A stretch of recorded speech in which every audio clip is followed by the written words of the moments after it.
Hi everybody, this is Judy at Judy in the Kitchen. Today we're talking about pumpkin, and I've got some quick ideas and tips for you for including more pumpkin into your foods. First of all, if you've got a fresh pumpkin on hand and you wanted to cook it now and you have not carved it, you can cut it up, remove the seeds, roast it at 400 degrees until it is soft where you can poke a knife through the shell.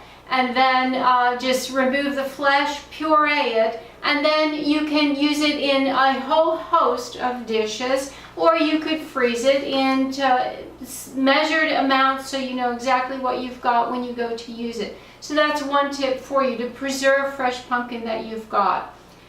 Another thing would be to make a pumpkin smoothie. Would be really good. You could take a banana and some milk of your choice or some yogurt, a little bit of pumpkin puree in order to give it that wonderful pumpkin flavor.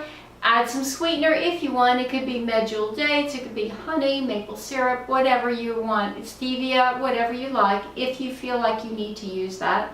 And a little bit of pumpkin pie spice or even cinnamon, and maybe a pinch of ginger or nutmeg if you've got that.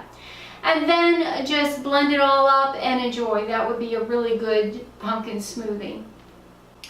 You could also toast pumpkin seeds and add them to a salad or some soup, or include them in a trail mix or even granola. That would be a great way to use some pumpkin seeds. You could also add some pumpkin puree and some pumpkin pie spice or cinnamon to a hot cereal, like a hot oatmeal or some porridge of some sort, whatever it is you like to enjoy in a hot cereal. And that would give it a fall flair too. It would be good that way. What about if your smoothie came out too thick? You could actually have a smoothie bowl with it, almost like a pudding that way. Just instead of trying to drink it, put it into a bowl and then top it with something chewy or crunchy. Maybe some chopped up walnuts or pecans, or even some cut up coconut, shredded coconut of your choice that way. Or maybe some raisins or something like that. It would be good, a nice smoothie bowl. You could also include a little bit of pumpkin puree into a pancake or waffle batter. Just add some in there, maybe throw a little bit of cinnamon or pumpkin pie spice in there. And you might need to cut back just a little bit on the milk that you add to the batter in order to balance things out. But that would make a wonderful pumpkin pancake or waffles. And then when you go to serve it, you could also sprinkle just a little bit more cinnamon or pumpkin pie spice on top, and that would make them very fall-ish and delicious. You could even make your own pumpkin pie spice, and this of course goes right in sync with using your pumpkin puree. And I've got a recipe here on how to do that. It'll be included in my blog, but here we go. 4 tablespoons of ground cinnamon, 4 teaspoons of ground nutmeg, 4 teaspoons of ground ginger, and 3 teaspoons of ground allspice. Mix that all together. You've got your own pumpkin pie spice. Store it in a covered container.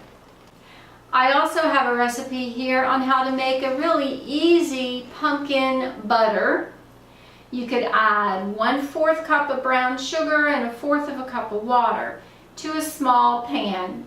Add to that a 1/2 teaspoon of allspice, 1/4 teaspoon of ginger, ground ginger, 1/4 teaspoon of clove, 1/4 teaspoon of nutmeg, 1/2 teaspoon of cinnamon. Add that to that small pan with the water and sugar. Allow that to heat up. Stir it and wait for those spices to blend really well with the sugar and the water and become smooth. Then to that mixture, you're going to add 1.5 cups of pumpkin puree and continue to stir and continue to heat until the flavors blend and that really becomes smooth. And then take it out and allow it to cool a little bit. Taste it to make sure that the seasonings are just right for you. Adjust the seasonings if necessary. Then after it cools down, put it in a closed container, store it in your refrigerator, and you'll have some fresh, delicious pumpkin butter.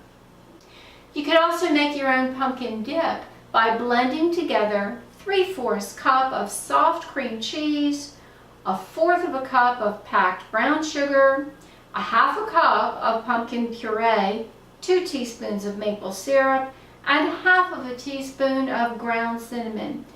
Once those are blended really well, transfer it to an airtight container and put it in your refrigerator and let it chill and the flavors to blend for at least 30 minutes before you serve it. But that would be good served with sliced apples or pears, even waffle sticks, vanilla cookies or ginger snap cookies would be good for the season, graham crackers, pita crisps, pie crust cookies, and even carrot or celery sticks. So there are some ideas for you and ways to use pumpkin this time of year in the fall. I hope this helps. This is Judy at Judy in the Kitchen. Bye for now.